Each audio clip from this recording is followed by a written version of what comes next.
What's up, everybody? Welcome back to another edition of Sit Down Saturday, and today we are going to be talking about the Transformers Rise of the Beast trailers. We've always kind of covered the live action stuff here, and this is unexpected. I actually had something else lined up which piggybacked off last week's video, but we'll pick that up next week. It's okay, it'll all work out, I promise you. But today we're going to talk about this trailer. We're going to break down some of the scenes. We're going to talk about some of the budgeting stuff. We're going to talk about some of the nuance. We're going to talk about some of the business. We're going to talk about some of the what I already think is some of the missteps, but I'll say this right off the bat. Don't think it looks terrible inherently. I don't think it has to be terrible. I don't think it will be good. I'm going to tell you why, but I don't think it looks terrible. Or I should say I don't think it has to be terrible based on what we see. It's a better way to put it. Real quick, a little bit of housekeeping from last week. I knew the Fans Toys video was going to stir a lot of people up. I knew it. There's no way it couldn't, given the title, given my thoughts on it. A lot of people missed the bit in the beginning where I said I think there's the best company making transforming figures. It has nothing to do with the quality of their product. It has everything to do with them being unreliable, undependable. I don't even know if that's a word. Stacked on top of that with what I consider personally a string of boring, soulless designs that are made really well. I just want to see Fans Toys be Fans Toys. I don't want to see them be anybody else. A lot of people said, but the tune is what I want. We're going to talk about that next week, I think. I don't not believe you, but I also think that some of you are full of but we'll discuss why. And I don't mean it in any harm. I don't mean it in, like, I don't like you personally. I just mean to discuss it as a philosophical thing or a theory regarding it. Secondly, I didn't get enough apologies in the Wild Rider video. I deserve more apologies and you know it. But no big deal. And then lastly, the Soundwave blankets. They're still open for pre-order for this week. I have 2 wovens currently in stock here, ready to ship. If I get more pre-sales, I'll obviously order more, but I currently have 2 woven in stock, and I'm expecting the Sherpa to ship to me this week. If you want the details on how to order, all you have to do is email me at bobbyskullface@gmail.com. Some of the woven blankets have already arrived at people's houses. I was pretty quick with it. You got to give me that. And with that, we can go ahead and get into the discussion. So I want to break this down in a number of ways. I want to talk about what I see. I want to talk about some of the business stuff, and I want to talk about some of what bothers me, and I want to kind of, I don't know, wrap it into one big pie, if you will. So let's first talk about just what we see in the visuals, right? So we see Mirage, and Mirage looks more like Jazz, and I do find it interesting that they move so far away from the character design of Mirage. Now, obviously, a Formula One racer wouldn't fit into the motif of driving down the city streets, but in the previous film, they've kind of established that they were going to try to sort of hone in the sort of identity elements, the iconic elements of these characters to sort of wrap them into today in a more modern setting, like when Wheeljack kind of looked like Wheeljack and RC kind of looked like RC, but Mirage, I think, doesn't. And the car looks more like Jazz. I'm not sure why they just didn't go the Jazz route. It seems like a weird step from my perspective. I think he's also going to be the main character, Transformer-wise, of this story. Like, he's going to be the one connected to the human that you sort of see the world through, or at least that will be their intention. I don't know why they just don't continue with Bumblebee. You know, they've established him, they've established the world he's in, they established how it all works. You don't need to reestablish anything if you just continue with Bumblebee. So strange. But we're going with Mirage. Mirage looks like Jazz, but he does have some Mirage powers. He can create the duplicates, which we did see in Siege, if you recall. And it is kind of cool to incorporate some of the Transformer powers thing into the movies, because they don't really do that, and it was part of the cartoon that we grew up with. Not this specific power, mind you, but the idea of powers. But of course, I think a lot of us would have preferred that he turn invisible. We, of course, get an Optimus Prime, and he is a bit aesthetically different than the previous, and therefore we're going to get a ton of toys, probably mainly third-party, of weird one-shot company deals and non-transforming figures to boot. Doesn't sound like the most exciting lineup for me for 2023, I can tell you that much. But he's there, he looks fine, he's voiced by Peter Cullen, I don't have any real complaints. Bumblebee's there, obviously, but I do think he's taking a step back in this movie, which is fine. I think it's cool to sort of look into the other characters and really develop the other characters and show the other characters. The problem is not with those characters.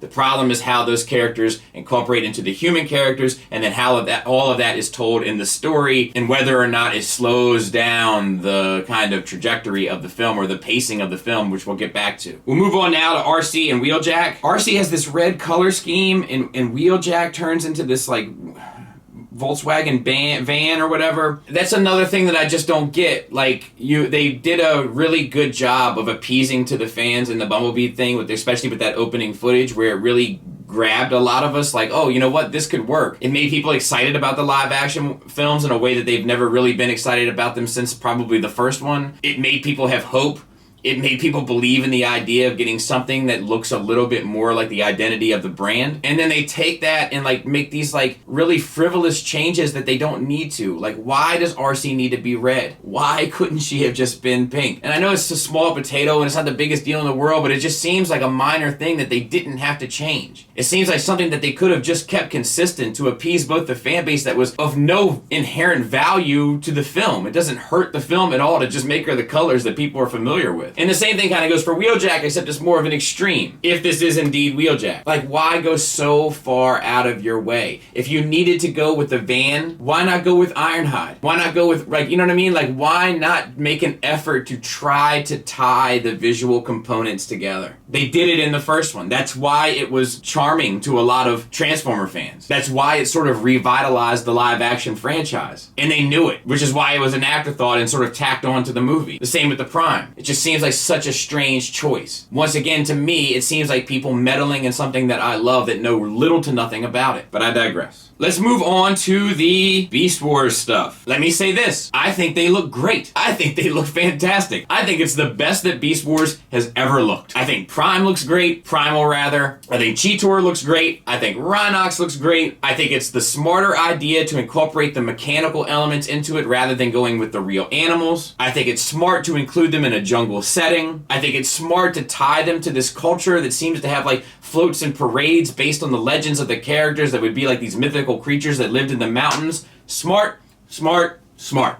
I think it's all smart stuff. I'll tell you what else I think is smart. I think it's smart to incorporate Beast Wars into the Transformers franchise as just being part of Transformers as opposed to its own thing. And the fact that it fits the identity of the brand in this better than, in my opinion, it ever has, perhaps with the one exception of those third-party toys that did sort of the same thing, I think it's one of the best moves they've ever made. I am legitimately excited about that as a prospect. My only issue with it is that it seems as though we're losing Decepticons from this movie, and they're going to center around Predacons and Terracons, which is whatever. Looking at some of the pictures of those characters, Scourge included, not excited about any of the villains at all whatsoever currently. And one of the things I don't think they do enough of in those Transformer movies is really develop the villain. They're just sort of nameless, shapeless, vague, monstrous evildoers. And I hope that they fix that. But I don't have any faith that they will for this, as far as what I see so far. But you can also tell they're not really focusing on the villains in this trailer at all, this teaser. It's all about the heroes and sort of giving you an idea of what to expect from the protagonist side of things. I also noticed that Primal said of all the threats of your past and future, this is the greatest one, or something like that. I think that's cool because it suggests the idea of time travel and sort of ties that to the lore of Beast Wars. I also think that it suggests, along with the stuff that's going on in that parade or whatever, that they have been there for a long time, you know, which I also think is cool conceptually. You know, just sort of hiding. Like they've been robots in disguise in the jungle, you know? I think that's cool. It also looks like there's gonna be big battle scenes, of course, and it looks like Bumblebee gets hurt at some point. I don't know. I'm sure all that will be fine. As we move out of the visuals, let me tell you what my biggest issue was of this trailer. It was the whole I'm not driving trope that we've seen 1,000 times with this brand. Like every time they introduce new human characters, we have to go through this whole phase of making them learn what Transformers are. Like, the audience gets it now. You don't have to do this anymore. A lot of other franchises have learned this already. The Batman movie that came out this year, we didn't see the parents get killed. We know the story. The Spider-Man from the Marvel Cinematic Universe, we didn't see his finger get bit by a spider or whatever. Like, we know the story. We get it. Everybody's on board. Everybody understands these franchises now because they've been around for so long in the live action media. Like, love them or hate them, like most human beings in this country or you know, that are involved in Western cinema making in any regard have seen some idea or concept of live action Transformers over the past 20 years or whatever it's been.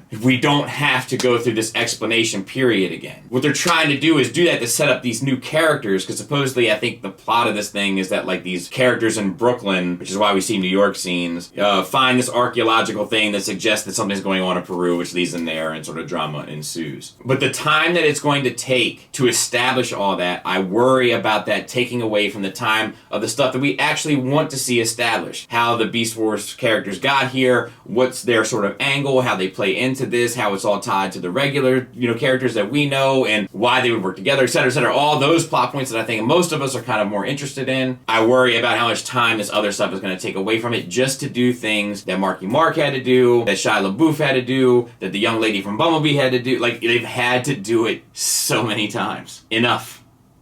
So I worry about that. On the business side of things, the main writer of this is Joby Harold, who's known for his work on the Obi-Wan Kenobi show, Edge of Tomorrow, John Wick Chapter 3, Parabellum. And unfortunately for me, I don't really care for any of that. So I don't have a whole lot of real hope that I'm going to enjoy this movie, but I would like to. I just haven't enjoyed his work in general. I didn't like Obi-Wan, and I thought the dialogue was the worst it's ever been, but super tropey. And some of this stuff in here already seems super tropey, right? I haven't seen John Wick 3, but I know that's not for me. And I did see Edge of Tomorrow, and I didn't care for that either. So I don't think I'm going to like this just based on the DNA of it, but who knows? I think this movie cost, from what I'm hearing, what my limited research has shown, or somewhere around $200 million, which is about average. Most of them cost around that. It's not the most expensive one. It's not the least expensive one, but it's like in the ballpark. So if anybody has issues with the CGI or whatever in this, it'll probably get sorted because the money is there. If you've liked the CGI in the past, you're probably going to like it on this one. The money's there. And it's not like there's a ton of like real, like established star talent in this that would take the budget away, you know what I mean? So, I don't know. I think that there's conceptual stuff in this that looks promising and looks cool. And that's what excites me about it. The stuff surrounding Primal, connecting in a way that sort of seems meaningful is exciting to me as a Transformers fan. People have a misunderstanding of why I don't care for Beast Wars, but it has nothing to do with adding those characters into the lore. It has to do with how they were added into the lore and other things. But